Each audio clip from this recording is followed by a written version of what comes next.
Well, good morning, everybody. Good morning. I think if we said 10, they'd be here 10:30. I think if we said 12, they'd be here 1. So we don't worry about it. Those of us who are here. So let's continue to move forward. This is that important. I'm sorry. Have to see, start the time earlier, just for that. Make it what? Make it 10 o'clock. Make it 9 o'clock. Make it 9 o'clock if we get by 12. 9 o'clock. So they'll. Yeah, that's all right. We understand. Sometimes you have problems you can't get by. We've got a good meeting today, good program today, I guess I should say, more than anything else. And I want to make this short because we're about 30 minutes behind. And by the way, the 1 o'clock, is it on? Yeah. The 1 o'clock stop time is not 1 o'clock stop time. According to Greta, we have the room, whatever room we have for the day. So you don't have to worry about the time. But I would like to, and we have an understanding as to what time we want to start so we can let everybody know when to be here. Okay, so we will get started. We will move on. We got a good program. We got a long program today. First, let me introduce the officers of the organization. My name is Jim Jones. Most of you know me by now, I think. President of DEAAHGS. Basically, history, African-American history and genealogy is what we're into. And I think everybody here probably knows that by now. Erwin Polk is our Vice President of Genealogy. Darlene Amobi is our Vice President of History, African-American History. Dina here with the long flowing gown on today for whatever reason is our secretary. Michael Lumpkin is in the back. He's doing the video for us. And we want you to know that Mike is in business, just in case you got some video work that needs to be done, to contact him. He's, hi, come on in. Good, thanks. And one of the things we're trying to do is to make sure that we know the importance of what we're doing here. That's a vital kind of thing. Darlene? Oh, that's right, Mrs. Malachi, that's right. Mrs. Malachi, thanks for reminding me. I had forgotten them. They are the new people to the executive committee. Let me do it now, though, now that you mention it. Mrs. Malachi, our new public relations, publicity person, is going to be working with us, is working with us now, because we want to get more of the churches and people from the churches involved. We know that the African-American churches have a lot of interest in history, but they tend to keep it within the church. We think if we work directly with them, maybe we can get them to share some of the history with the rest of the crowd, so to speak, so we all have a sense of what it is we're trying to do. Next, we have Stacy Roberts. Stacy has agreed to help us with membership, and we've already had a couple of meetings already, and I am excited about that, to be honest with you, because we've had some folks before who just couldn't quite get involved, so to speak. Stacy's got the interest. She knows what we're talking about. She understands it. She's with Girl Scouts, by the way. Probably that's where all the background comes from, maybe. I don't know. But she understands what it is we need to do and what we're trying to do, so that helps us a lot. Mrs. Malachi has a lot of contact with the churches, as I said before, and that's what we want to go with that. Let me ask you one other thing, to do one other thing too. If you know of any people with any particular skills at all, whatever they are, let me know, because we need people in a lot of areas working with this organization. We need somebody who knows how to write grants, raise some money. It doesn't take a lot of money for us to exist, but it does take some. We have a post office box we have to pay for every 6 months. We have stamps we have to buy. We have, paper. We have ink. So we got all those little things. It doesn't cost a lot, but we do need a little money every now and then to do those kinds of things.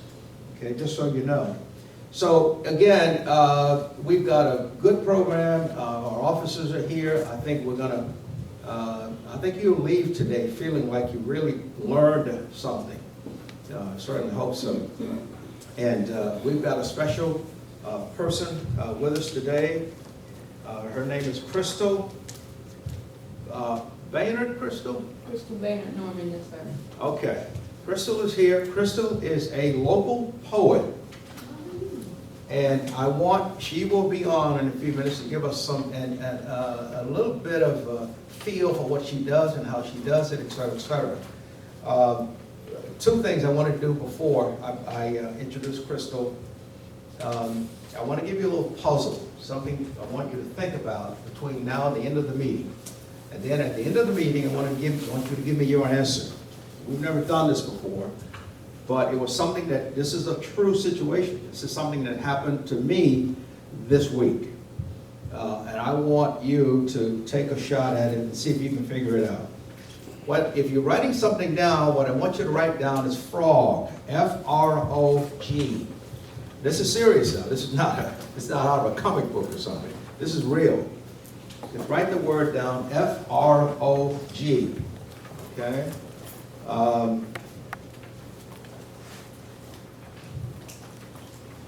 Frog is a female.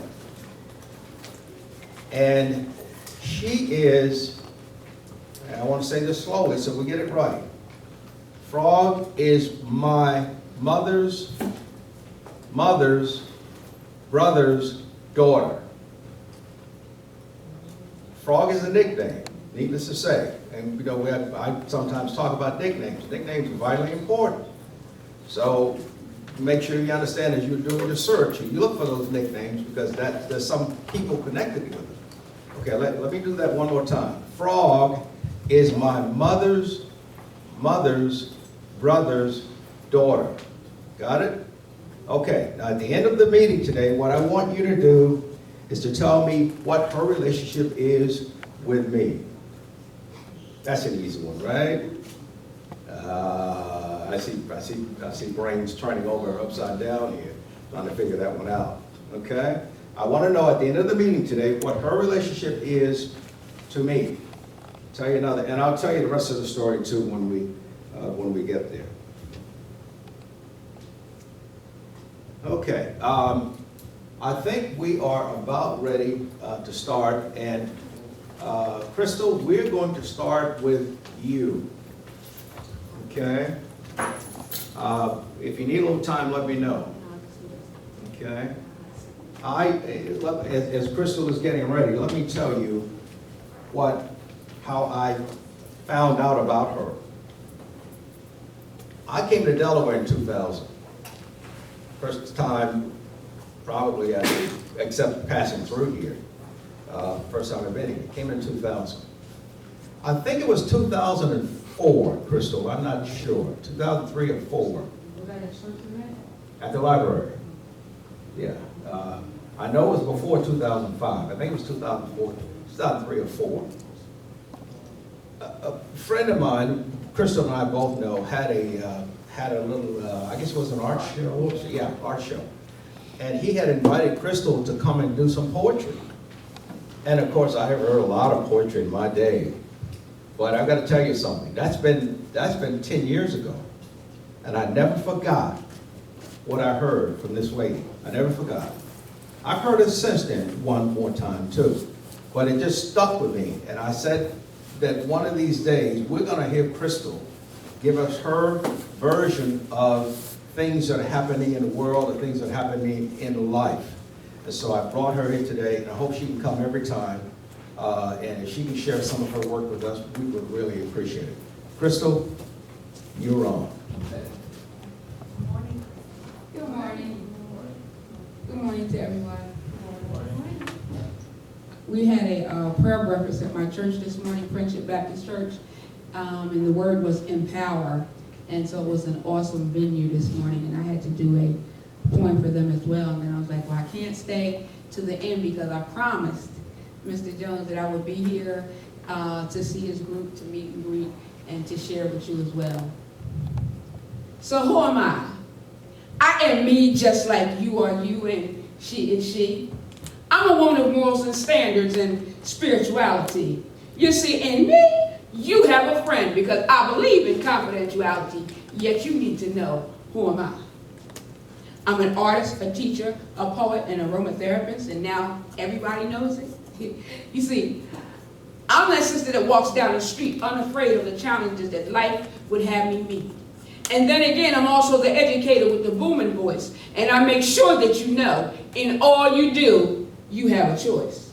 But then again, I'm that girl that can sling that slang very fluently, because really my age has nothing to do with me. Oh, I'll bring the noise if it needs to come. You see, I don't have a problem dealing with anyone, because I'll break it down and reach you right where you sit or stand. Never let it be said that I could not converse with my fellow man. Now, I'm sure after all this, you now know who I am. You see, because I am me just like you are you and she is she. You see, to me, age ain't nothing more than mind over matter. And if you don't mind, then it might not matter. But if you can't make it, don't fake it. Step back and let somebody qualified take it. Very good. Very good. The next piece is about my hair, which I love. And it took me to, I guess I was about 25 or 30 to embrace the style of locks. And this is they call them tours. This is my second tour. I had locks for about 5 years and they were real long, and I just got tired of it. At that time it was a hairstyle for me. It was a fad. So, you know, I did it, and then I got rid of them. And then when I came back into them the second round, I embraced it because of the culture and because of the history. So go ahead and look, but please don't stare. Not at the way that I wear my hair. For when you see me, you see a head full of history. You see, this was the first hairstyle of our ancestors, you see, laying in chains on the bottom of the boat, sailing to America, being shown no love, and having absolutely no hope. You see, locks are like children of former slaves, and at some point in time, they all misbehave. And every time I glimpse in the mirror, I'm reminded of the slave trade. You see my shells? My cowrie shells. They too have a story to tell. When put together right, oh, they paid the price for a free slave wife. This was made into a wedding dowry that he gave to the family of the wife-to-be. You see, twisting, turning, dreadlocks, Nubian locks, Bonte balls, oh, these are all part of the creative hand that guides me. So go ahead and look, but please don't just stare, but appreciate all the history that's intertwined within my hair. All right.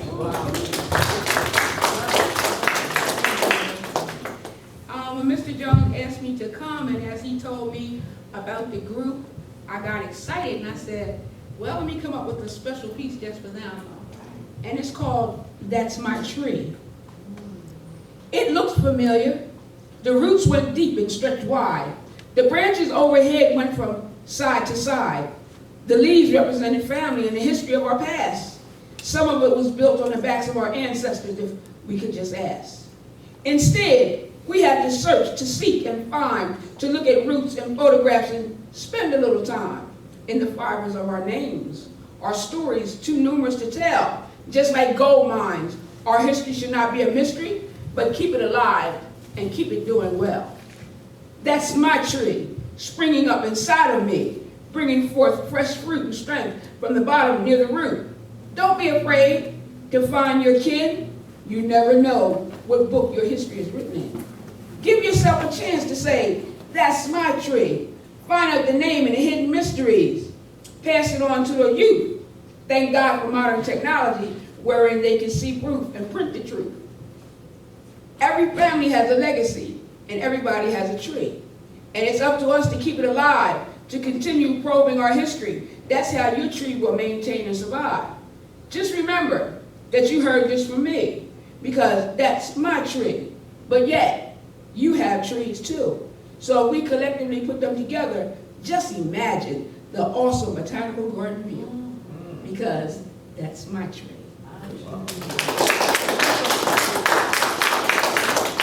And the last piece I'd like to do is because I believe that everybody in here is a visionary, that we exist because of our visions, the things that we see, whether it's from the past or from our future. Yes, we were all born with a vision. You see, I believe we saw this thing while we was on a mission. I feel like we saw our life flash before our eyes, and it was right then and there that we was made to realize, yes, we were all born with a purpose. You see, you just need to look beneath the surface to see all of the good things that we have done and to realize that, hey, I'm not the one. I am not the one that society said is the cause of the problems out there in the world today. But yes, we were all born with a vision. Now, no doubt you spent many a day with your face turned towards the sun, wondering, pondering, trying to figure out, Lord, what is it that I have done? But I feel like on today, we can all truly say that we no longer feel that way. You see, we no longer feel inferior because God has anointed and appointed and made each and every one of us superior. Now, having been given the title of Mother Earth and the task to go forth and multiply and give birth to future leaders of nations, generations, and heads of state. I mean, we have so much to do. Why wait? But when the smoke clears in about 1,000 years, can't you just see yourself reigning and ruling all over the land, trying to get some of you sitting right there to understand that for some of you, this just might be an awesome piece of poetry. But for those of us that has a third eye to can plainly see, this is our actual reality. And I thank you. And who am I? Crystal Maynard Norman, straight out the box and off the chain. And when I'm going, my words will remain. Amen.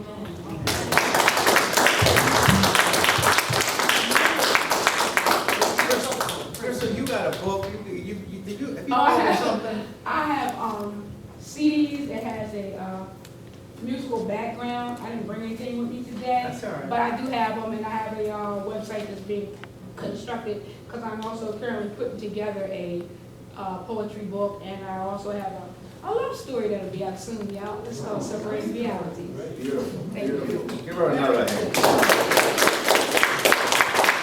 That is wonderful. And she's still as good as she was 2 years ago. Let me tell you. Very, you got to listen to the words, but Yes. it's so powerful. It really is. Okay. I'm going to turn it over to Erwin, who is our VP of Genealogy, and his program is, what's the name of your program, Erwin? He said it was, It's a Juneteenth, okay, a pre-Juneteenth right. presentation. Go on. For starters though, before I get totally into this, on your agenda you're going to see that OGS, the National, is having a national conference in Pittsburgh, Pennsylvania. It is in October. You have the newest OGS newsletter? Is that Jim?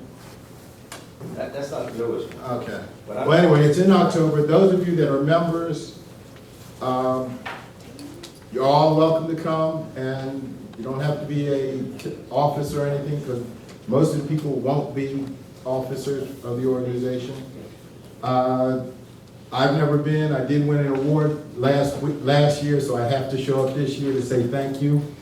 And since it's in Pittsburgh, it's that close. The only time it's going to be closer is when it's in DC, and Baltimore's talking like they might do something. But anyway, I wanted you all to know, and those of you that aren't members, become members, and I think you can still come if you're not a member. So get there might be the answer for today. The only other thing I wanted to talk about very quickly, our September meeting. We have agreed not to do any speaker situation. What we're going to do is we're going to let you bring to us and to the rest of the library and to the rest of Newcastle County, Delaware, anything and everything that you have compiled for your own family genealogy. The idea is your story is going to be kept quiet unless you say something. So come out, bring your small display. I'm going to cut mine down so it's only going to talk about my mother's family, my father's family, instead of everything under the sun that I usually talk about. But it can be very nice. Hopefully, if we get 10 of you to come, that'll be a very nice showing, and people coming in the library, we may even have it. I don't know where we're going to be, what floor we're going to be on, but if we're on the first floor, we can have it kind of sneaking out so that people can kind of like come in and, in lieu of going to the library first, come in and take a tour, see what you've done, see what research you've done, how you went about it, anything you want to tell about your family, bring it, tell it. I'm going to bring some pictures, a couple books, and a couple photo books really, and the book I'm currently trying to rewrite of my father's family history. They'll all be there, and I can talk about them for 2.5 hours, but I don't want to be by myself doing this. So please, think of some things. That's what we're going to tell you now. And every month, I'm going to tell you, September is coming. September 27th. Put that on your calendar. You're bringing some stuff with you. Okay. You've had enough time to read this. The Weeping Time. A racetrack in Savannah, Georgia, was the site of a 2-day slave auction. If your eyes are a little teary-eyed when I'm finished, then I haven't done this exactly right. But that's okay, because I got another item to talk about that might bring some tears to you anyway. Pierce and Frances Kemble Butler. They were married in 1834, divorced in 1849. From what I've recently read, she wasn't too excited about his slave-owning activities. He's also got a mansion in Philadelphia, so that's probably where she spent most of her time.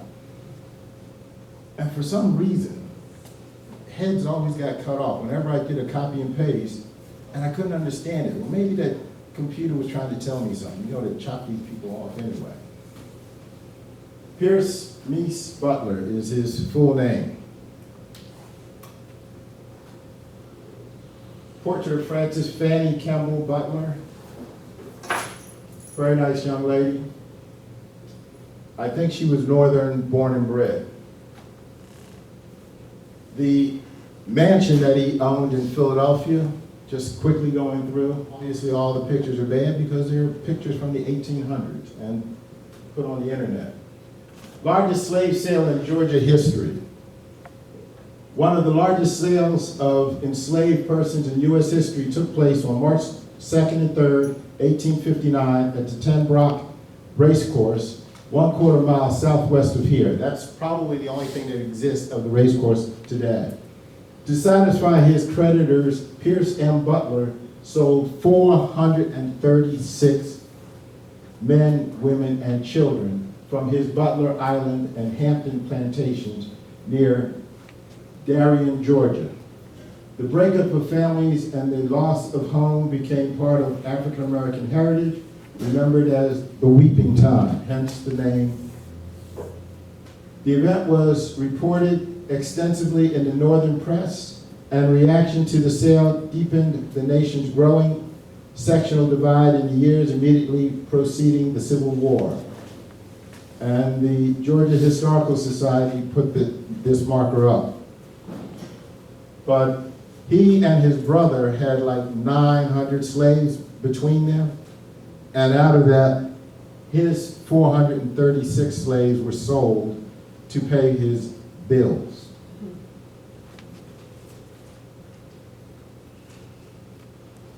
Are we stopped?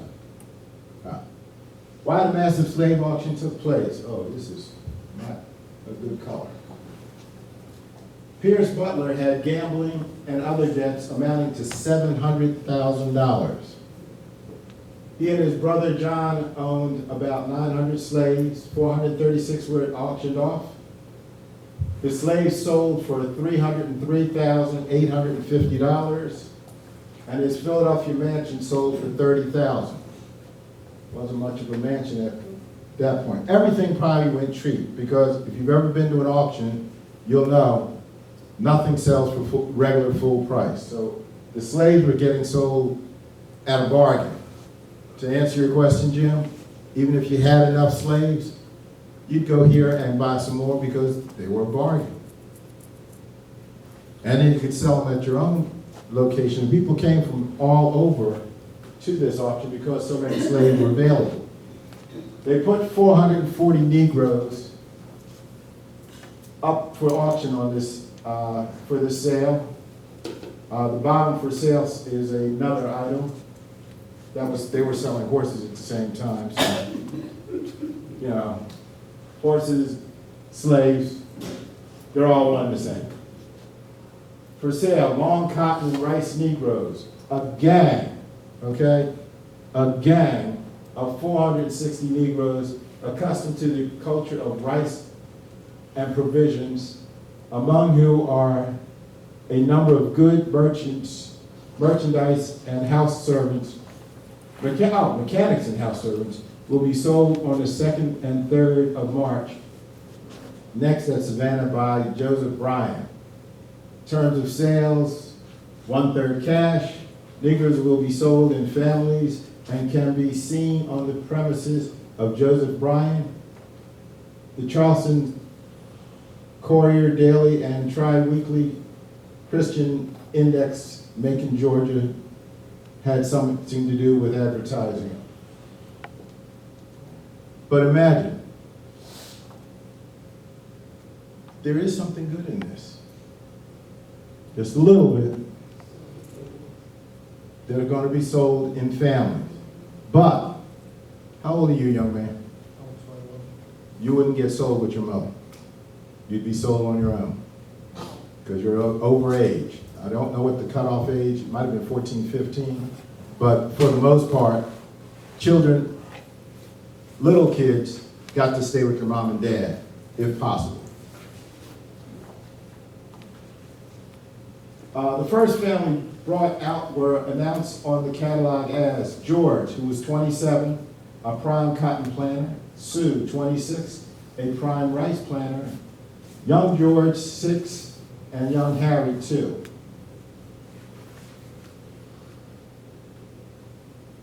The lowest price paid for a slave was $250. That was probably for a little kid. $17.50 was the highest price paid for any individual male slave. Now, those of you that have done any work with African-American research know that $2,500, $3,500 was not an unrealistic price for a prime field hand. So if they're going for $17.50, this is why people who had more than enough slaves would show up for this. One woman and her 5 children sold for $6,100. But again, the 5 kids did get to stay with mom unless she had older ones. They were sold off on their own. And a few slaves didn't sell. There were naturally differing viewpoints regarding the auction. Pierce Butler and the large fortune he would gain after paying his debts. Philadelphia socialite Sidney George Fisher noted in his diary, "It is highly honorable to Butler that he did all he could to prevent the sale, offering to make any personal sacrifice to avoid it of the auction," Fisher wrote. So he was writing about how nice Pierce Butler was for keeping the families together whenever possible.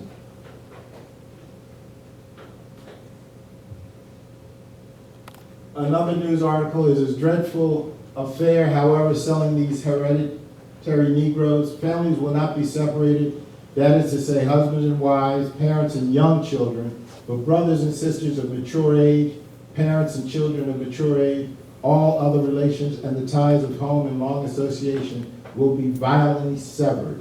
It will be a hard thing for Butler to witness, and it is a monstrous thing to do, yet it is done every day in the South. And he goes on and on to discuss slavery is better for them and for us than such a result. I don't know where that statement is. He started off good and then he did. Oh, why do I do all this? Mortimer Thompson, a popular newsman of the day, wrote Dough Stick. I'm going to tell you, look up Weeping Time. There are several different articles, but to read this, I'm going to lose my voice and I can't get to the main item that I wanted to talk about. But there are several news articles about it and what happened and the newspaper's opinion of what was going on. Now, this turns out to be great. Stacy, you said Savannah, Georgia, your home area. Well, the research was done.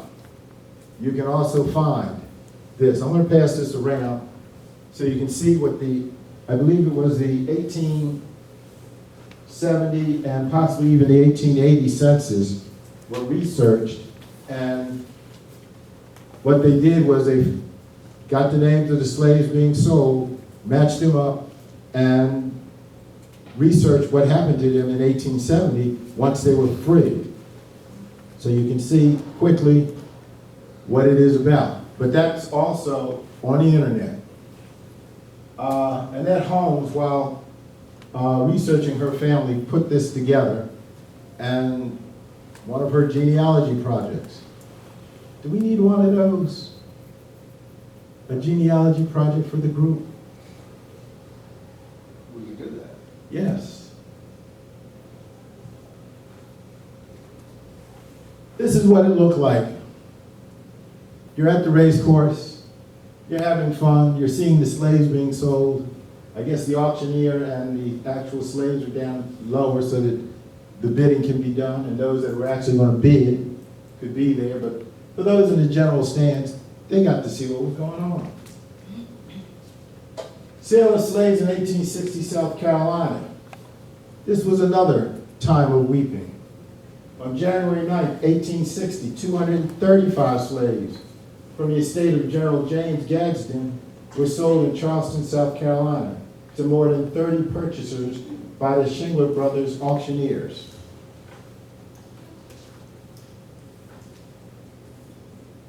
Oh, good. The end. Hi. You want to come in? Or you're waiting for something else? Yes, dear. Do you mind going back to that slide, the yellow one? There was something in there that I didn't understand. I'll tell you this, keep going back a little bit. Keep going. So, all right, at the bottom where it says the Negroes of the South. Did you read that? Because I saw that and I want to make sure it read what I thought it read. Yeah, I did. The Negroes of the South must be slaves or the South will be Africanized. Slavery is better for them and for us than such a result. So I should have read that paragraph in.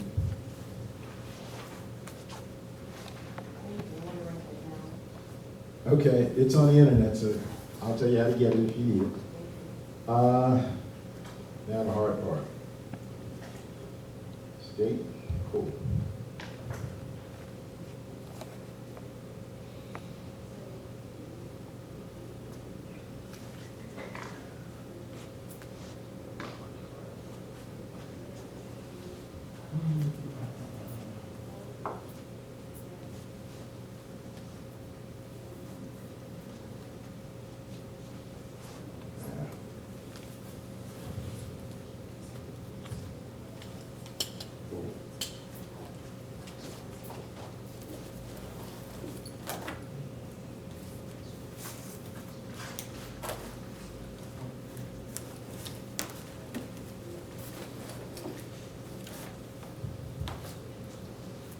Cool.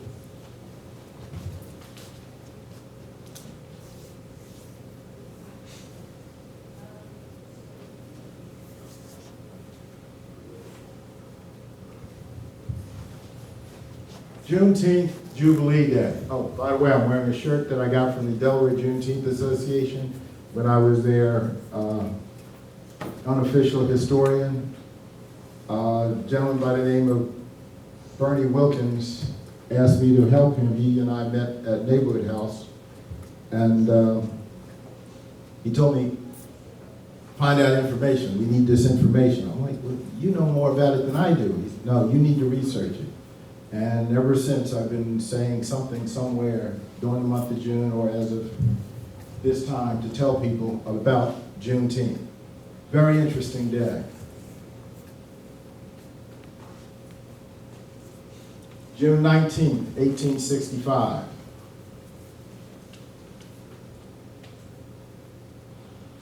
As the shirt reads, none of us are free until all people are free.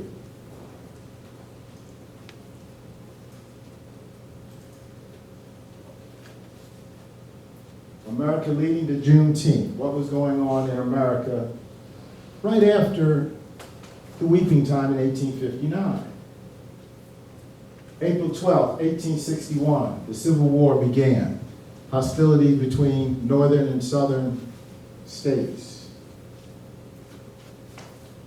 Militia Act of 1862, signed July 17, 1862, allowed blacks to join the U.S. Army.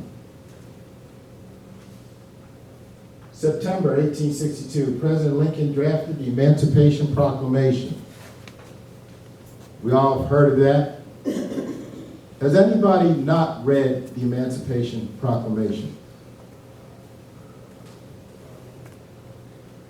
I'm going to recommend that for reading at least once in your lifetime, because some of the things in there just, Lincoln, you're freeing slaves and then you're not freeing anybody anyway. It was an interesting thing. January 1st, the Emancipation Proclamation goes into effect. My opinion, it created a dual front for the war. How do you watch what's going on at the battlefield when you're worried about what's happening in your home plantation? Officers are not going to be very focused on what's going on in front when they're worried about their families, their homes, their land down south.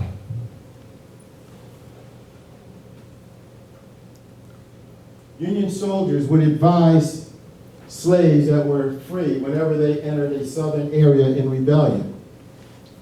For those that have not read the Emancipation Proclamation, that is a situation where Abraham Lincoln really didn't free anybody. He just made it possible for Union forces to go and free people. As they won battles, they would tell people, you're free, don't be working as a slave. April 9th, 1865, General Robert E. Lee surrendered to General Ulysses S. Grant at Appomattox, Virginia. More of what's going on. June 1865, the House and Senate passed the 13th Amendment, which was adopted on December 1865. It took them a whole year to get that through to Congress. Sounds like our Congress today. April 14th, 1865, Abraham Lincoln was assassinated by John Wilkes Booth down at Ford's Theater. General Edmund Kirby Smith and 20,000 Confederate troops in Texas won a major battle May 13th, 1865. This is a whole month after Lee surrendered.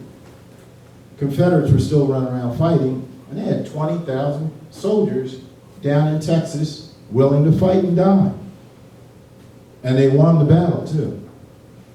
General Smith surrendered on May 26, 1865, due to lack of support from the East. Without Lee, he realized his 20,000 soldiers were just going to be killed off eventually.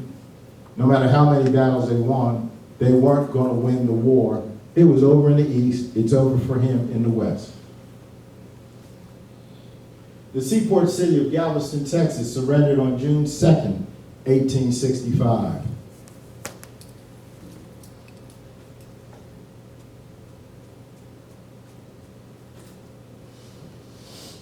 Where did Juneteenth take place? Major General Gordon Granger, that would be a general with 2 stars. He would be above a brigadier general and below a lieutenant general. From the balcony of the Ashton Villa, I'll let you read this yourself.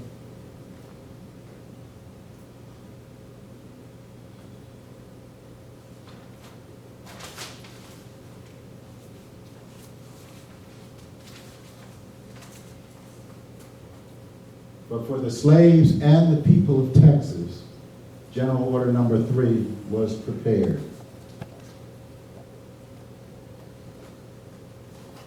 The people of Texas are informed that in accordance with the proclamation from the Executive of the United States, all slaves are free.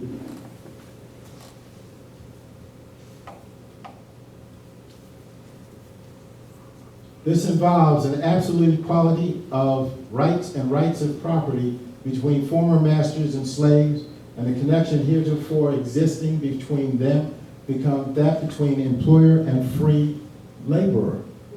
This is in 1865. Yes. June 19th, 1865 was the first reading of this. The freedmen are advised to remain at their present homes and work for wages. I just love that. Major General Gordon Granger. Okay, now you've been working for this man for free for all these years. And he's gonna tell you, just stay there. Just stay there, don't go anywhere.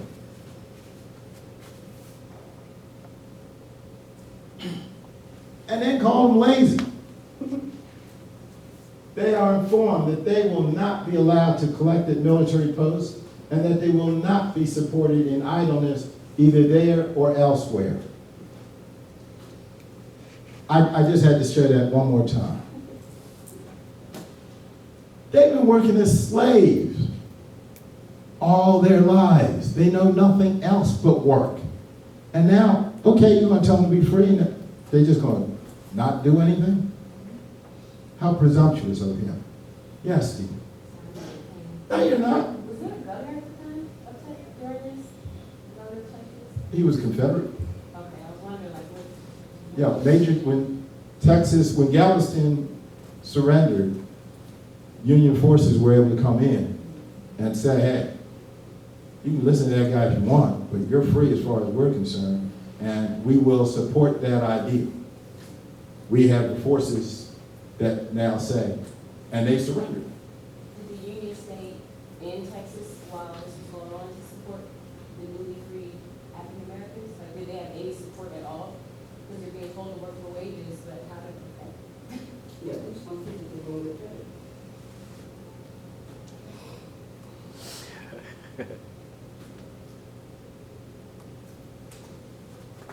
In 1865, Texas had about 200,000 slaves. For 6 weeks, General Granger took his message of freedom deeper into Texas until August 6, 1865, when General Granger was relieved of his command. Anybody in the military that had any military experience? What do you think happened? He went against the guidelines that they believed in. Now, what is being relieved of your command? They take your all responsibilities away from you. You know, kick in the butt, sit down.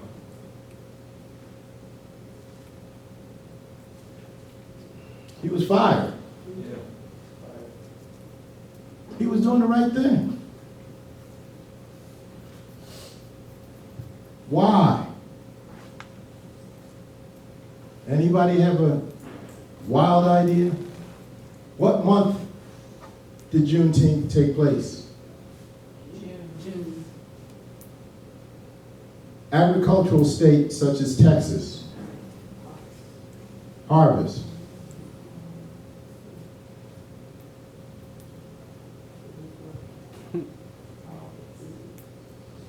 My thoughts. Midsummer is crop picking time. Slaves are being told to work for wages as free men. Slaves were walking off the farm bound for freedom. They don't know where they're going, they're just going for freedom. Southern planters poured all their money into the Confederate war effort. They couldn't afford to pay. This was breaking their fragile economy. They begged for help, and they got it. We're going to free you, but not until the fall or next winter.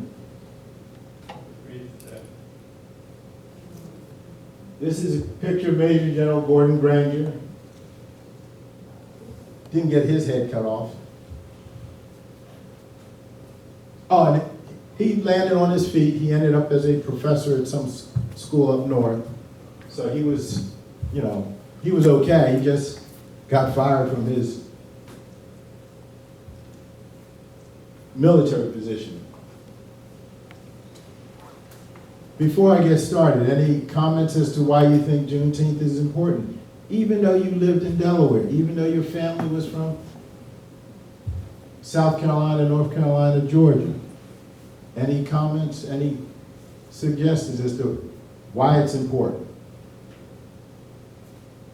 Okay, I'll keep on going. Oh, okay. This may not be, what the answer you're looking for, but I think it's important, and when I see it from you,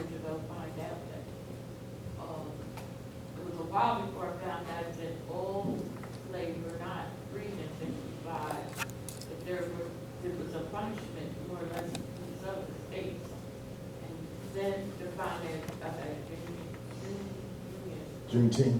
Juneteenth, that, that even though there were some that were free, there were still some people that were still in slavery.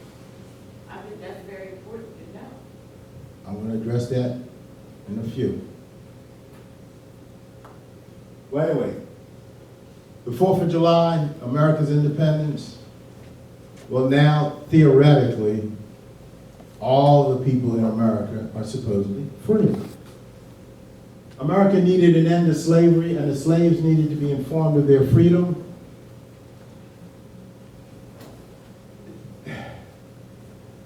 The songs we sing and the songs we've sang, and our national anthem and our Pledge of Allegiance all speak to freedom. And how can you be free when one-fifth of your population is enslaved?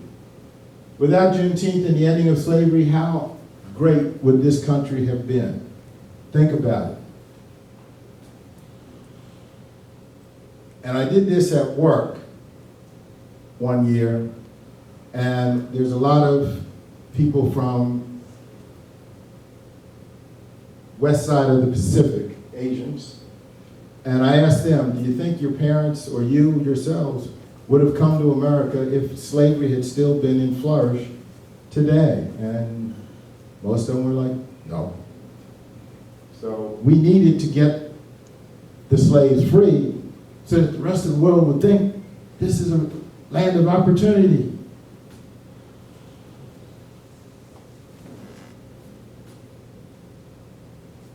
English American colonies legalized slavery. The first state to legalize slavery was Massachusetts in 1641, followed by Connecticut.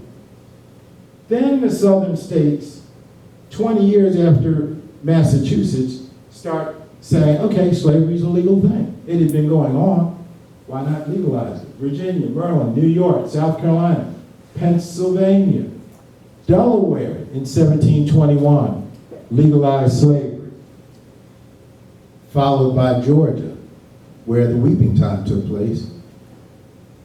Were there any states where there were never any slaves? Were there ever any? It looks like no.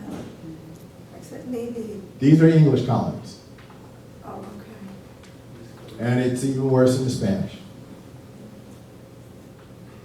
But it wasn't as, I'm going to venture to say I don't think it was as severe until English rule became. Spanish colonies were Florida, Alabama, Mississippi, Louisiana, Arkansas, Oklahoma, and Texas. Texas was the last state to hear about the Emancipation Proclamation. Northern emancipation took place in 1777 with Vermont, so they didn't do it for very long. Pennsylvania in 1780 had a gradual emancipation. I believe it ended at like 25 years later. 1783, Massachusetts, the first state to incorporate slavery, said, okay, we'll free them. And going on down the list. On January 1st, 1808, U.S. Congress made it a federal law prohibiting slaves from being imported from Africa. Poorly enforced.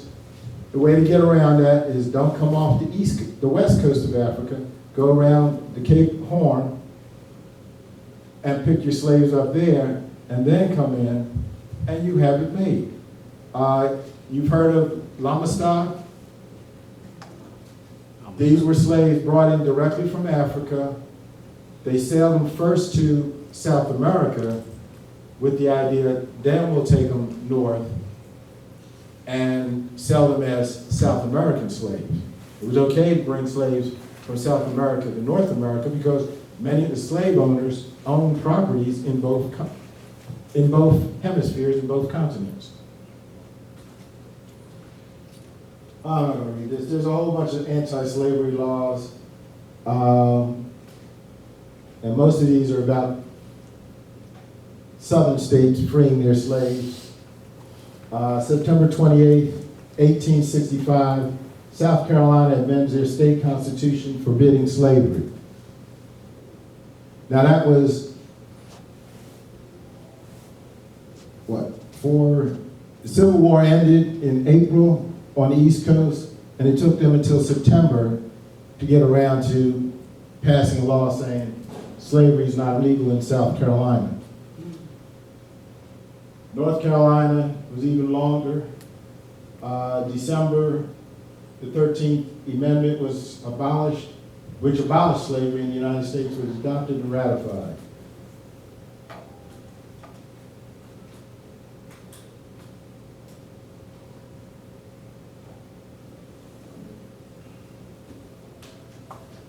Census of Blacks compiled by William H. Williams from 1790 to 1860. I just threw this in there if it was visible. I'm not going to get into it and read it because it shows slaves were about 8,800 in 1790. Free blacks were 38, almost 4,000, and the white population was 46,000. By 1800, things were decreasing on the slave side, increasing on the free side, and the white population was growing anyway. 1810, progressive increase in free, decrease in slaves. Oh, gee, I went through every year. By 1860, just before the war starts, Delaware only had 1,790 slaves. Almost 20,000 African Americans were free, and the white population was over 90,000.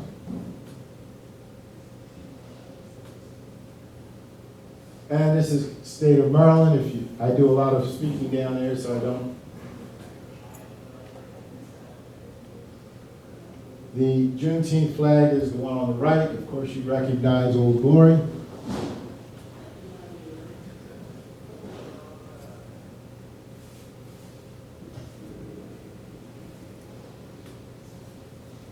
The last official notification that the Emancipation Proclamation ended slavery in the United States of America. And we thought our freedom had arrived. I like Lady Liberty.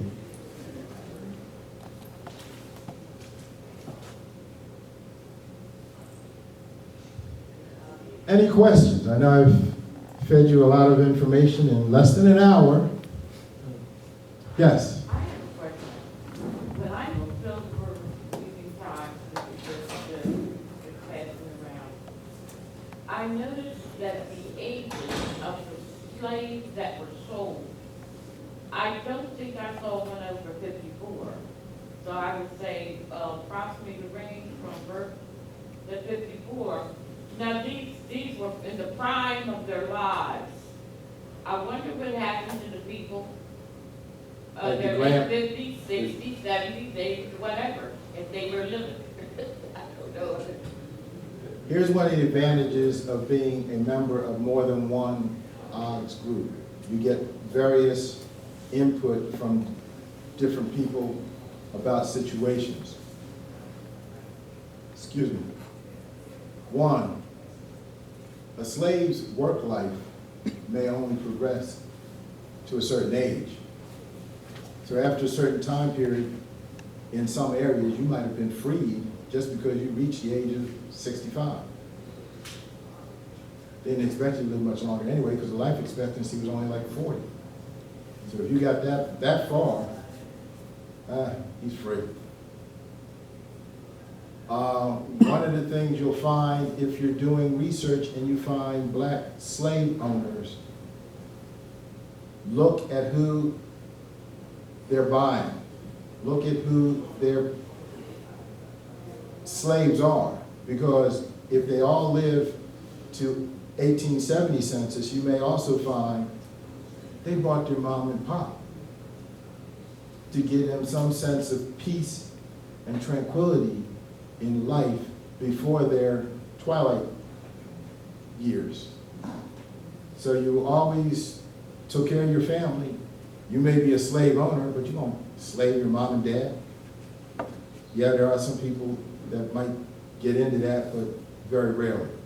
So you always make sure your family is taken care of. You get mom and dad. First you go get your kids. Then mom and dad, if you can afford it. And by that time, they may only look $100, $150. It take you a year to get them, but $150, it's only money.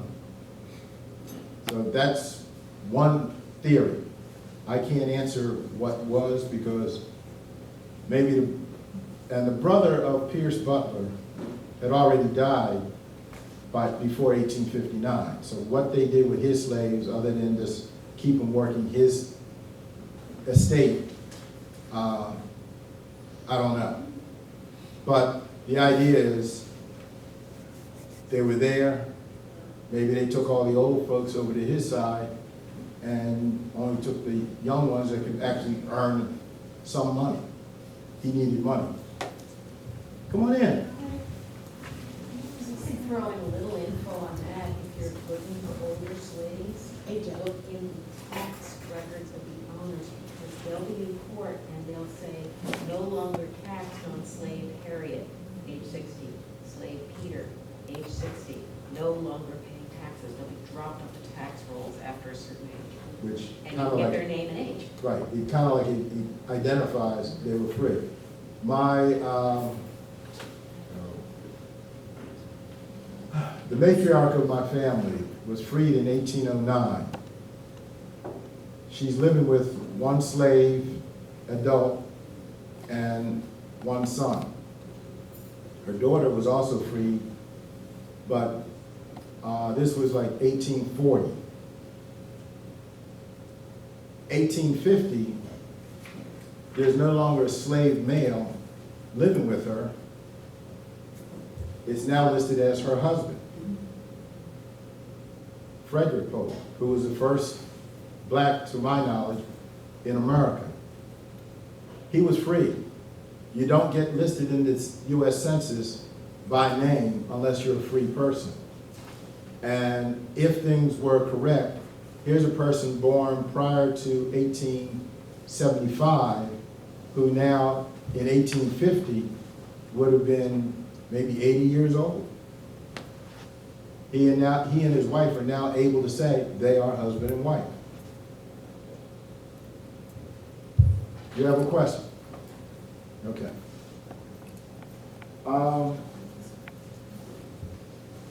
Somebody had a question and I didn't think I answered it.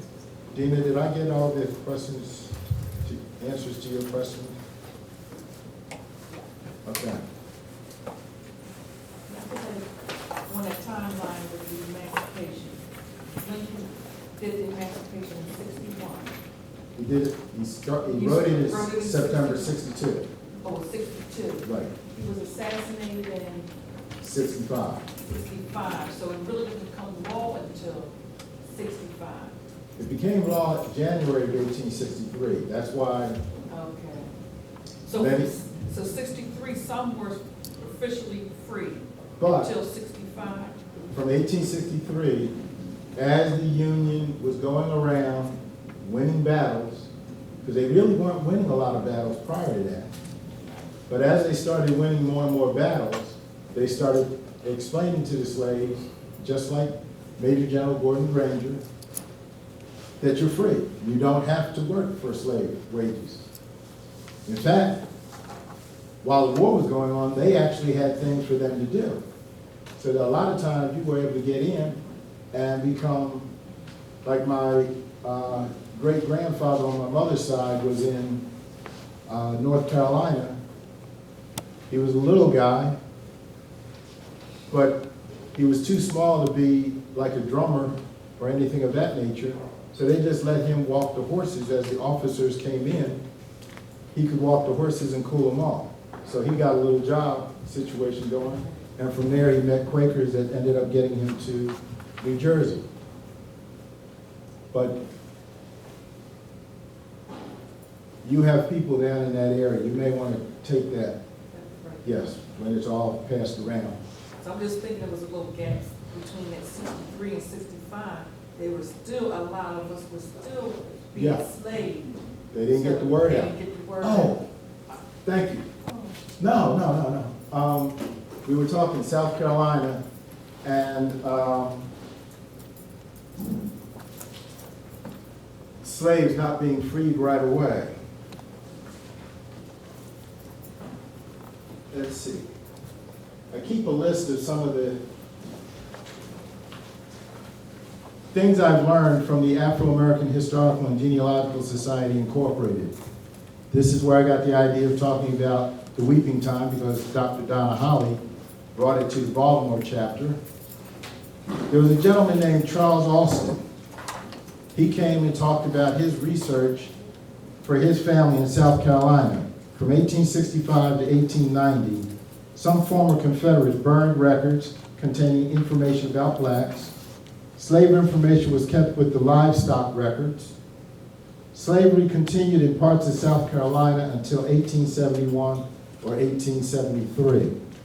Mr. Austin found this to be true because he has a record of a sale of an ancestor that was sold in 1870. 5 years after the Civil War had ended, South Carolina, this county in South Carolina was just going about business. Nothing happened. And if we don't tell them, because nobody came here to tell them, we're going to keep selling them as we see fit. Well, was there anybody to stop that sort of thing? Did anybody what? Was there anybody to stop that sort of thing? Because, I mean, you can read something out, but if these people who were so stubborn that they didn't want to give it up, then if somebody didn't stop them from doing it, they just keep on doing it. I think it wouldn't have been one person, it was just so many of them. It And was it was a- so Yeah. profitable, Yeah, and it was so much for the advantage for them to continue to do it. yeah. You know, just like, oh, I'm not gonna go to work no more. I mean, you're making money, you gotta feed your family, your lifestyle. You don't wanna give that up. Just to speak to that too, I think there were abolitionists who decided Yeah. that was more of a moral Yeah, cause. exactly. Right. And they weren't necessarily welcome in the South. It was dangerous for them, black and white. So like you said, the people who freed slaves and who were, you know, trying to, I guess, if they were at all trying to free slaves, it wasn't necessarily because of morality like the abolitionists, would have been for some type of financial something. And because it was such a great gain to the United States economy, there was less of an interest to do it. The only people who had the moral issue with it were the abolitionists. And they didn't have much of a voice unless they were a collective whole, and then they had to be kind of removed from situations. They could fight from the North and not within the South. That's what I And if you kept it in the county, everybody in the county was kind of like, yeah, we'll do this. Yeah, and I was, They can't read. We kept them ignorant, illiterate. and I was gonna say that it's obviously in no way equivalent once people were free, but it was another form of slavery because people were, well, we're not gonna pay these people as well. You know, we're not going to, you know, we're gonna do everything we can because we wanna get as much out of them. So, you know, whomever they could victimize, they continue to do it. disenfranchisement, all that. That's institutional. That's something institutional. To speak to your last statement, a gentleman by the name of Redwood Washington of the National Archives in Washington, D.C., found boxes of Freedmen's Bureau, and the Freedmen's Bureau helped the free blacks get jobs and make the transition from slave to free person. One woman that he was researching, after 6 months of freedom, arranged to have her 12-year-old daughter work and live with the former slave master. They had just been freed from slavery. Send your daughter back there to get a job. The contract written between the former slave and owner and former slaves provided that the young girl's mother would receive, you want to make a guess on how much money? Oh, you are generous. 25 cents. 1 penny for every 6 months.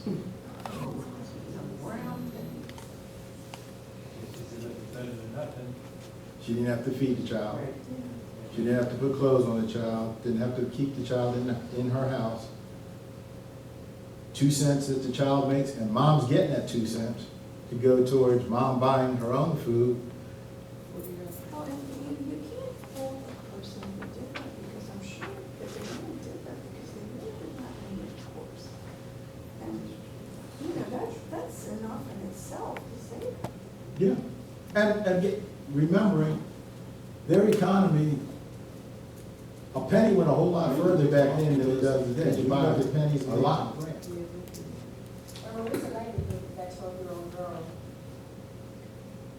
gave birth to any of the former slave We all asked that when we heard Mr.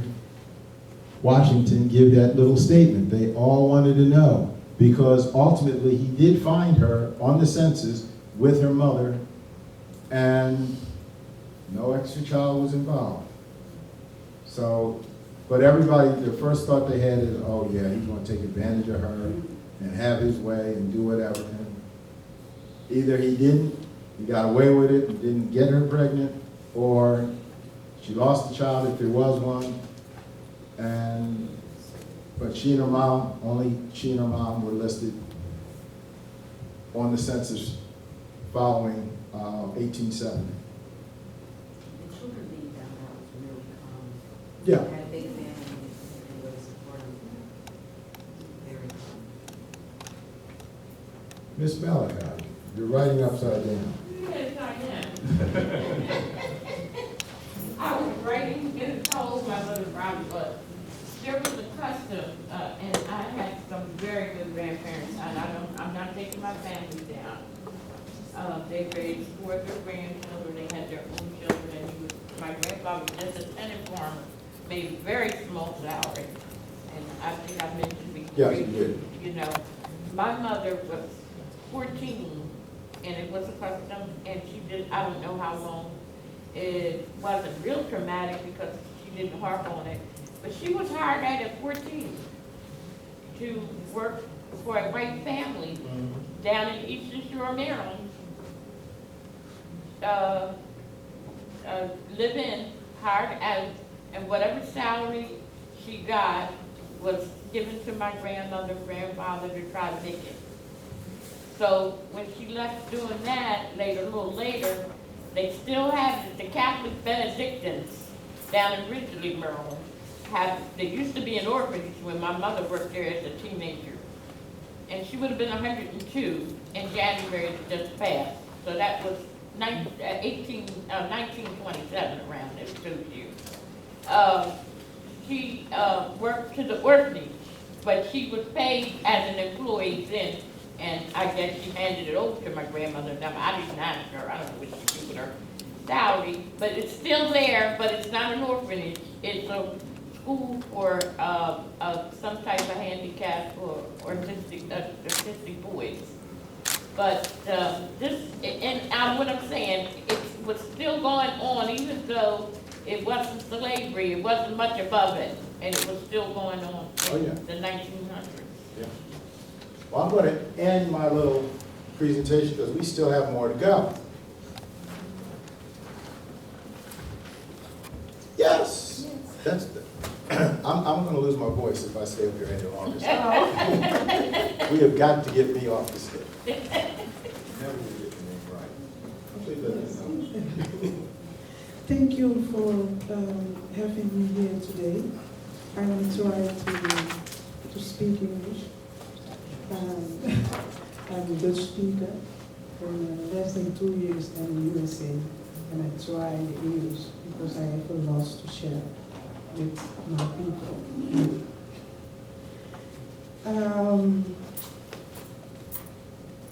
Brother Jim Jones and Miss Erin invited me to introduce myself, to talk a little about myself.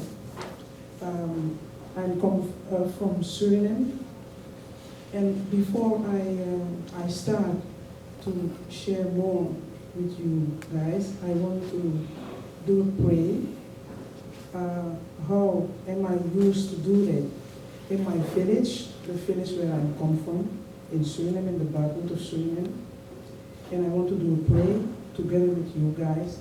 And the prayer, I want to do this prayer for all ancestors, you ancestors, me ancestors, because they all come from Africa as slaves and as first as free men. They walk around the world first as free men, and after that they came as slaves. And the prayer, I want to do it in a little song.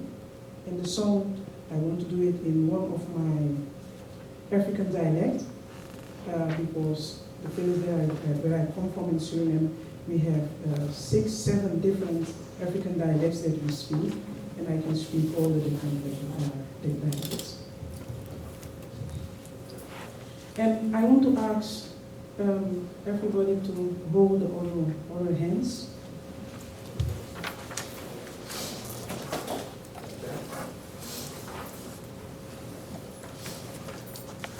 Because like that's where you give the spiritual energy that you have from your ancestor in you, who still have it, you give it to the other one, and they're going to communicate to each other in where they are now and the one of you now.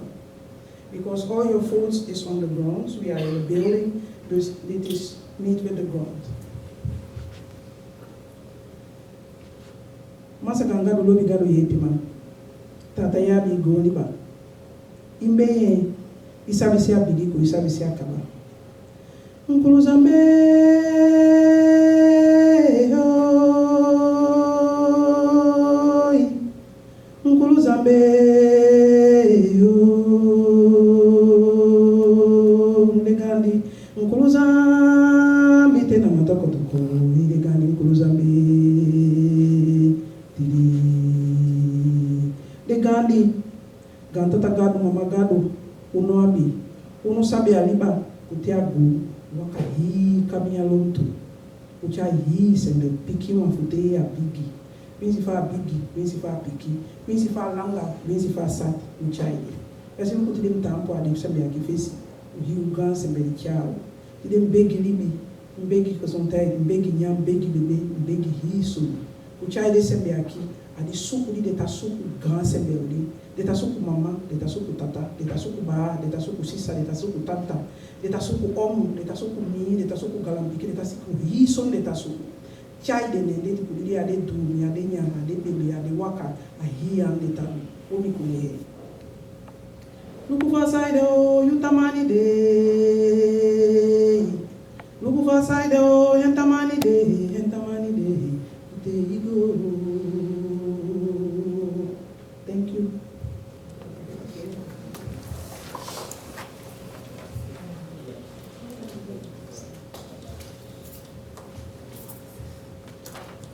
My name, my real cultural name is Afiba Mapu. My Catholic name is Veronica. I have 2 names.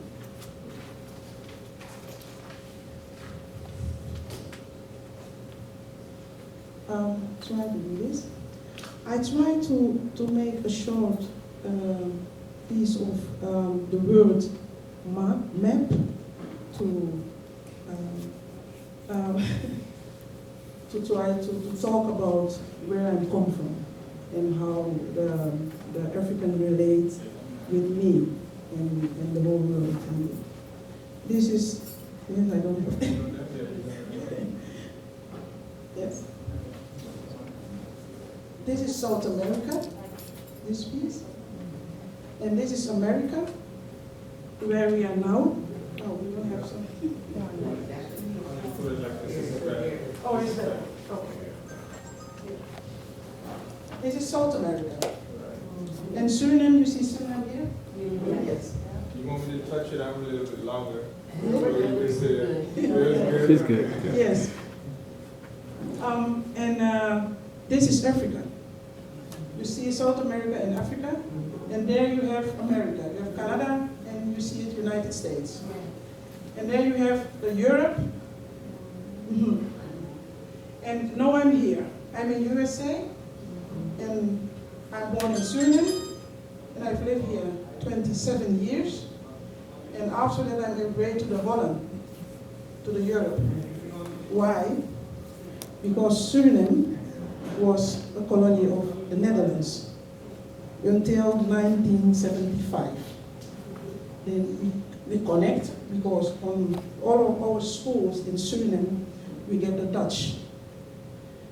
But my ancestors, when they came from Africa as slaves, they run away in the Suriname forest, far from the city of Suriname. And when in Suriname you have the Aboriginal people of Suriname are the Indian, just how you have is here, the native. Yes. And in Suriname, before 1492, about the story of Columbus, then you had already black people in Suriname lived together with the native. Yes. When the slaves came there, then they helped the slaves to run away, take them far in the bush. In all the big river in Suriname, far, you can say 2 days, 3 days, with small boat, you go the forest in, then you have more than 1,000 villages. And in all these villages, those people live, my ancestors. And they are divided in tribes. And every tribe have a head chief and his members. And these head chiefs and these members, they lead or guide the folks, everybody, about culture, about everything was the lifestyle. Because those people keep the ancient spiritual lifestyle until today in the bedroot of Suriname that they came from Africa. That's mean that our drum, our music, our prayer, our songs, our way to dress is from the old lifestyle, the spiritual lifestyle. They live with the moon, they live with the sun, they live with how water changes from the sea in the river. They live with trees. They believe in the energy of all the big trees in my village, around my village, in the bush. They have the old knowledge about herbal, the old knowledge about energy of our ancestors. Until today, you have people in my village that they go in trance. Call it trance? Trance of our ancestors of 400 or 500 years ago. Then that ancestor come up in, let's say, in my big sister, and told us about the story in Africa, how they make the trip from Africa in the boat to Suriname, and all the kinds of things that happens in Suriname. That's help us to know more about what's happened.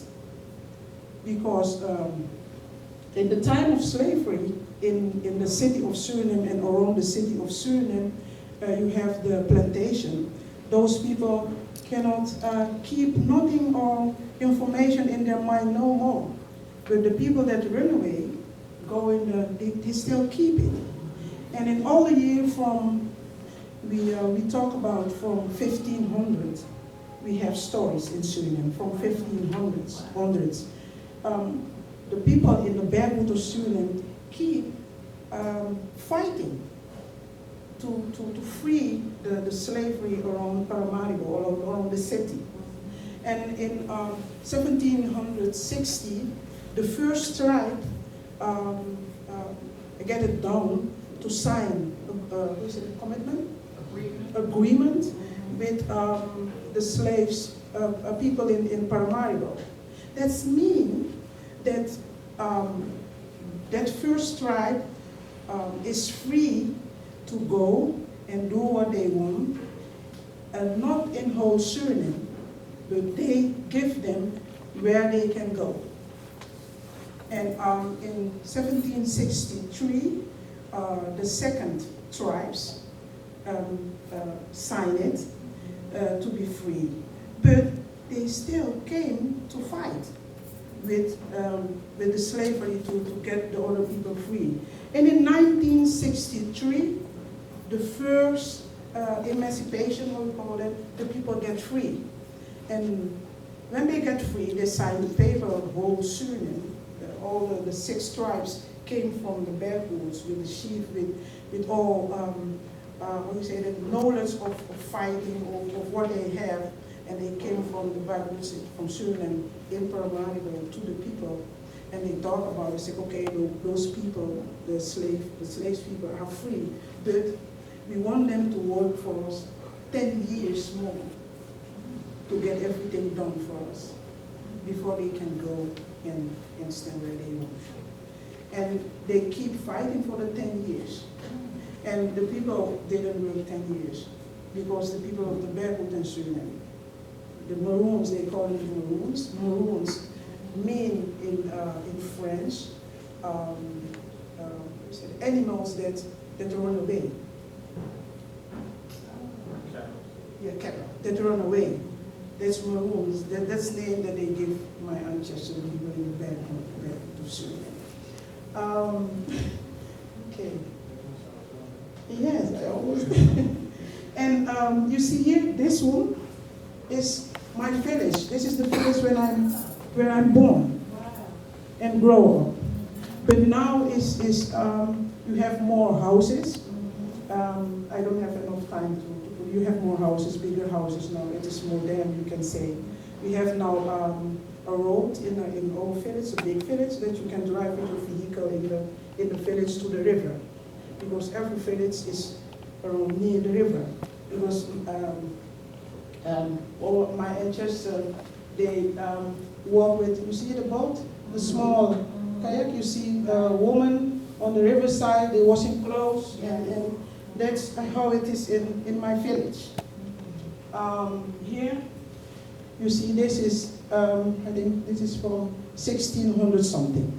When the people, see some people of the backwoods. And there you see fruit and something when you go to the market, then you buy it. And our culture, you see the drum, that's the art from the people, the backward of Suriname. You see what this is making the woman as my village. When you go far from your village, then you get present for your family, for your aunt, for your niece, for everybody.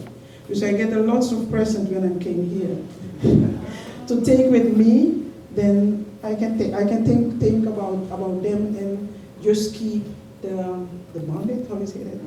The feeling. Just keep the feeling. Yes, the relationship. And I have the tribe spiritual lifestyle consists of the nature knowledge. And in that nature knowledge, the people of the tribes, in the 6 tribes, they have some, how do you say that? This kind. Some secret knowledge about how they believe in the nature. When I grow up, I never hear about Jesus. When I grow up, we never had a church in our village. When I was, I think 10, 12, then I saw white people the first time. Village, white people came in our village. They built a church, and I saw my father work together in the church to put candle, put wine, and put something, they just help. But I saw that a small group of the village want to join it. The other group don't want to join it. They still keep the old faith.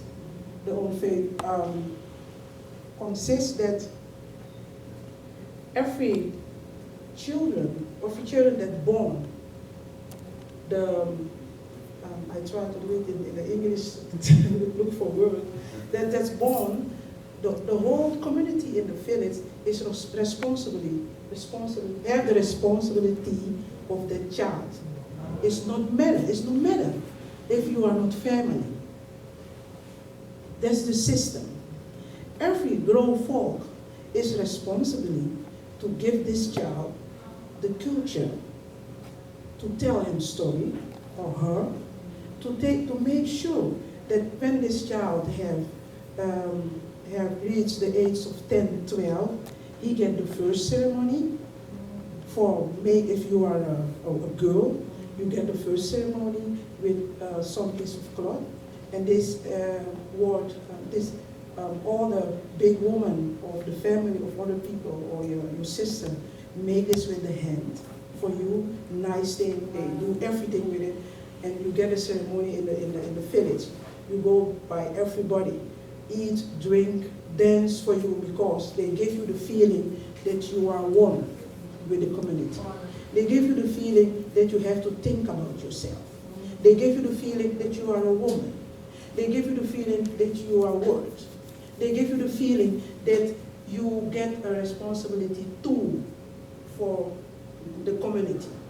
They give you the feeling and told you that when you grow up, you see that you get this, you see that you get a change in your body, that men want to look at you. All the kinds of things they give you from birth, grow up. And that's the same thing they do with men, boys, in my village. Yes? I wanted to say, when you truly live what we often say but don't live, it takes a village to raise a child. So you actually live that. Yes. It is an African proverb. Yes. And about the secret is that we have, our faith is not Jesus. Our faith is the big creator that creates everything. That create the trees, that create water, that create sea, that create the sun, that create the moon, that create you and me. And that God, the big God, creator, give you one piece of him in you. And that piece, when you grow up, they talk about it, that you have it. And they show you how to look at it, to take care of it. And in that knowledge, they show you that your body, you share in three. The spiritual side. You have three spiritual side that you're born with it. The other one, you get it here, when you're born.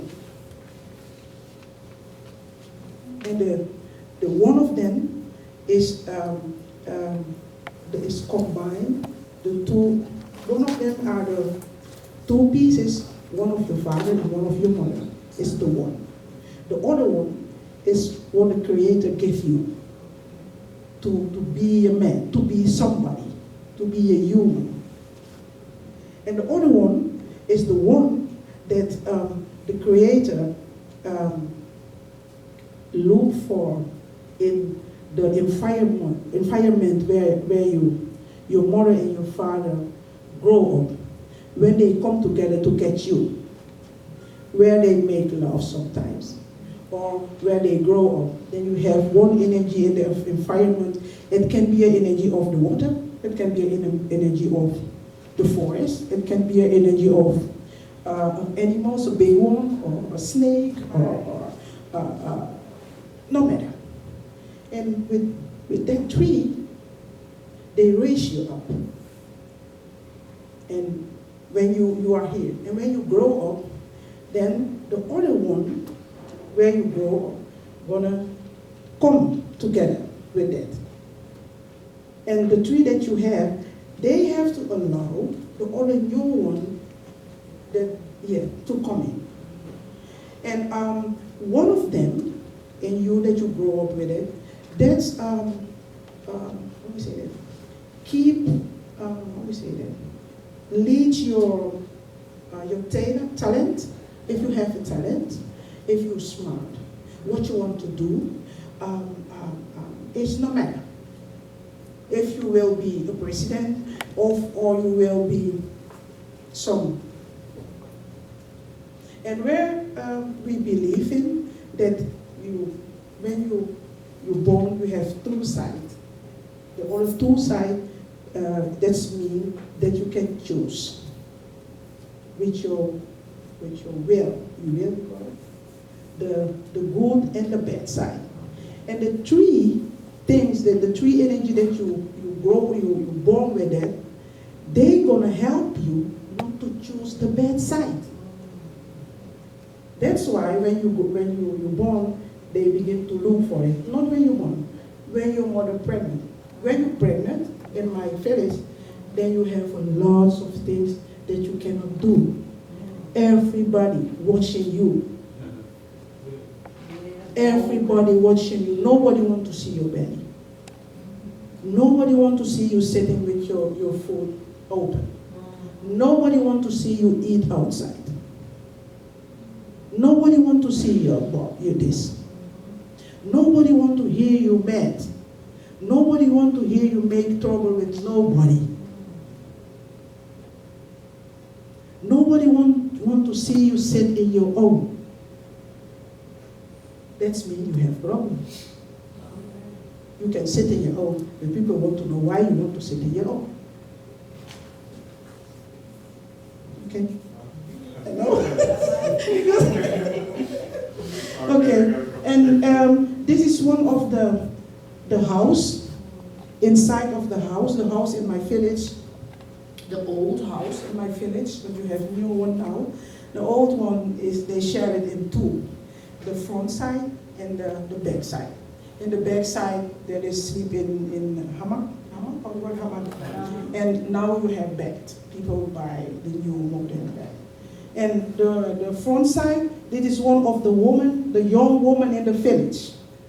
This is to show people who you are, that you are a woman, you know everything about the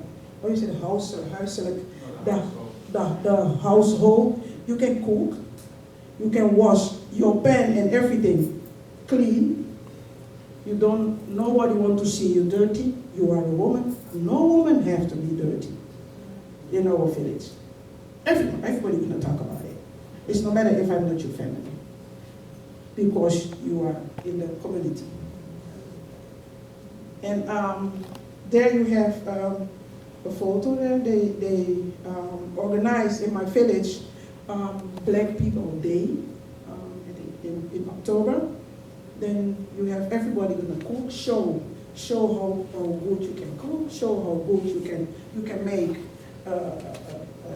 your clothes, how good you can sing, how good you can dance, how good you can raise children up, how good you love your grandmother, how good you love your mother, how good you love your brother. You have the chance to show them. And there you have the dance in my village. You see the house, how it is made. And that's the influence of the native Indian in my village. Because we live together, the village of the native Indian is, I think, 5 minutes from my village. Women and native Indian women and guys get children together, and we live together, we share everything together. And that is one of also dance style. And when I grow up, I did that in my village for my 6 years. And I'm for 25 years, I think, I'm the dance teacher for all the dance styles in my village. And for the Maroons, the 6 tribes, all the dance style I can dance. And the language is well. It's a village. All peaceful village. Yeah, Faulkner? Oh, this is not clearly already, but you see, this is some gold, piece gold, and this is one of our head chief, one of the big tribe in the backwoods of Suriname, and he's 3 months ago, 4 months ago he's died.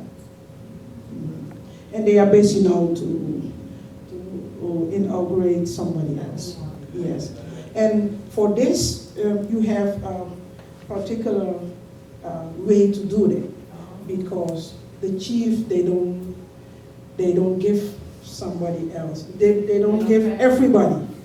It's go from the main, how you call the words? Matrilineaire way, it's from the mothers.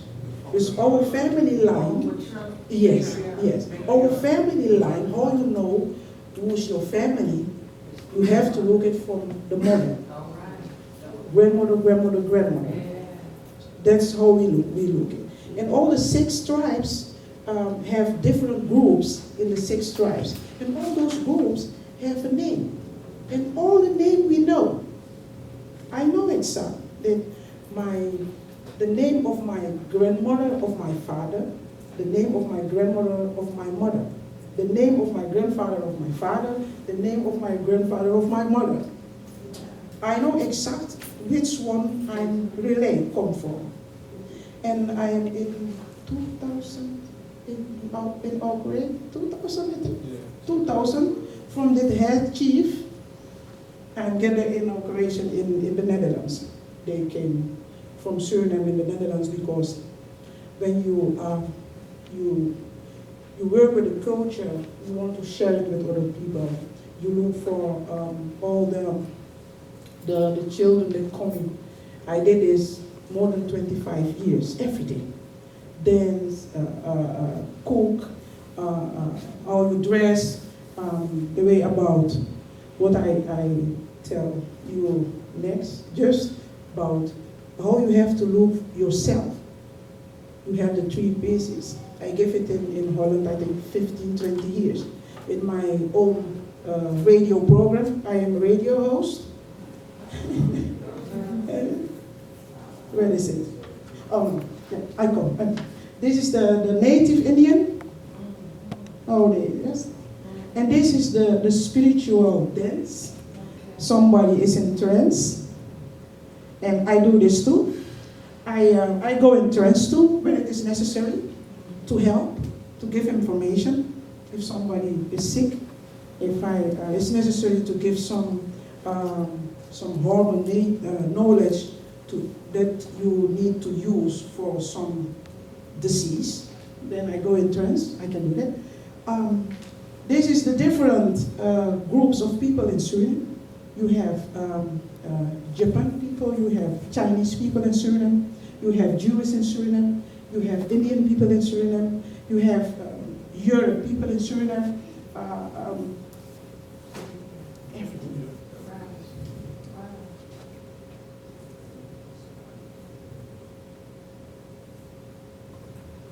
Maroon food, the profession. This is from the old nature knowledge.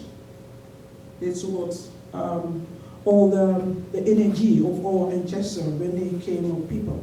That's what they told us. Don't eat that, don't eat that, don't eat that. That's not good for your stomach, that's not good for your blood, that's not good for your food, that's not good for that. Eat your profession. This is the drum, I talk about it. This is where we're dancing with it.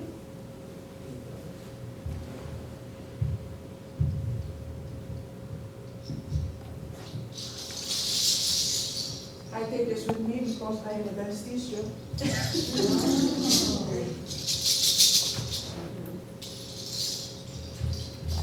Maybe on your foot, like how it is there. And you guys make all this? Yes, and we have different dance style. And when you dance with this, then this gives the different in the yes sound. Then you know, oh, this is for this and this is for government.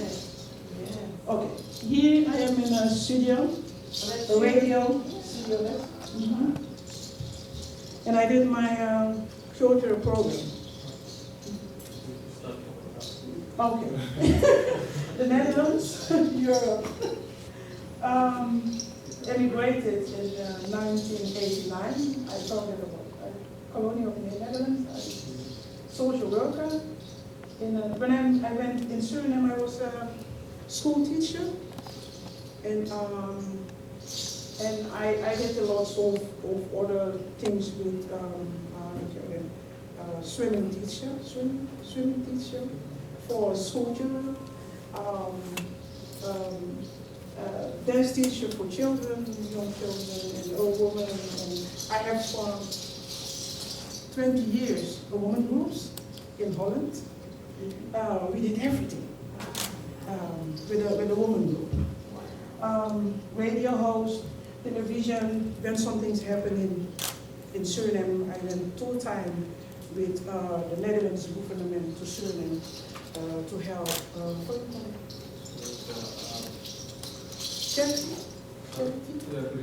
Charity? Yeah, charity, because flooding. For about heavy raining in Suriname, the backwoods of Suriname was flooding. And all most of the villages was underwater. And in Holland, when they know that you used to do something, they call all the people of the backwoods that live in the Netherlands. Then we come together and we look for money and everything, and we send to Suriname. And I went 2 times with the Netherlands government to Suriname, the backwoods of Suriname, to help the people and all of the things. Okay, this is in the Netherlands, that's me there.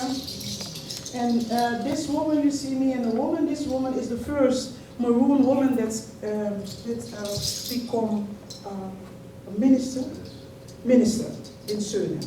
Because how it separate the groups, the black people group separate in Suriname, and how the slavery make the black people separate, because it's about the slavery, it's come from the slavery. The black people that are still as slave, and the other one that went in the backwood of Suriname, we have a bigger way between us. Now it's closer. Before, we cannot live with each other. Yeah, discriminating. They saw the one in the film Paramaribo saw me as the one that I'm dumb, I'm stupid. The one that lived in the bush, I'm a monkey. They call me monkey. They yes, everything. I know story about my father when he was young and he went to the city. Then they show things to him. Go back to the bush. You are a monkey. And slowly the last year, yes, we came together. And now you have lots of Maroon people in the government now, ministry and sitting, and they have lots of land. Now they talk about it that the people from leave from the Bible to Suriname. When we came in Paramaribo, we take all the land. We have enough in the Bibles, but we come in Paramaribo and we take, but that is not true. We work hard. We know what it is to work. Because we keep fighting to take those people out slavery. And we just have it in our, I'm here, I want to do something. I don't want to say it. And she's the first woman. I'm here. This is a cultural theater piece of me, this one. And you see me in the cultural clothes and dancing in Holland, in one of the big theater in Holland. They asked me to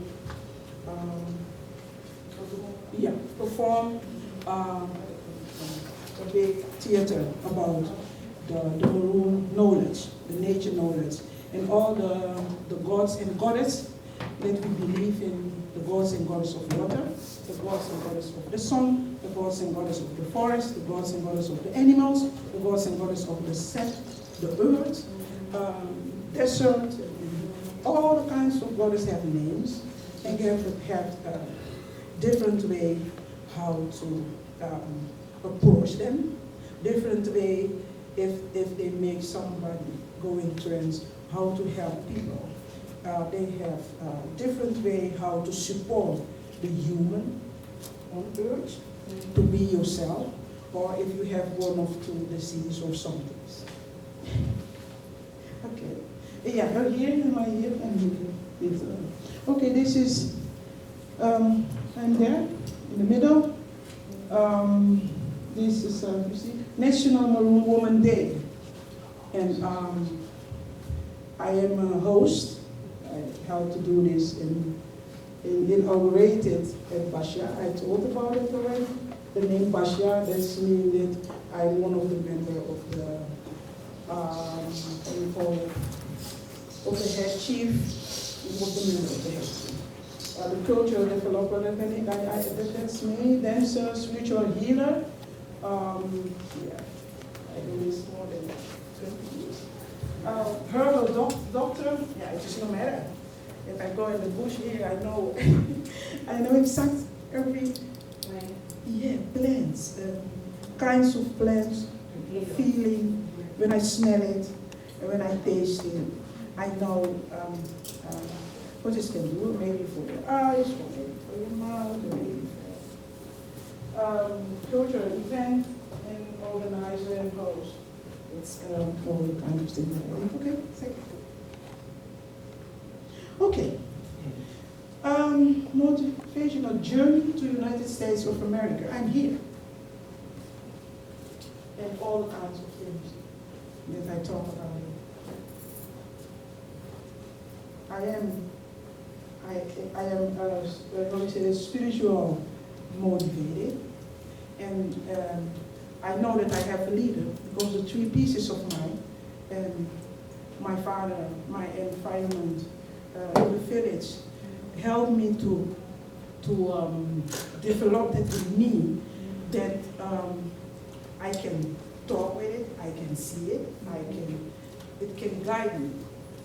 And it's guiding me already to tell me, go to the Netherlands. I have a journey for you. You have to walk after, how do you say that you, it's a nice word. Yeah, to follow me. Yes, follow your call.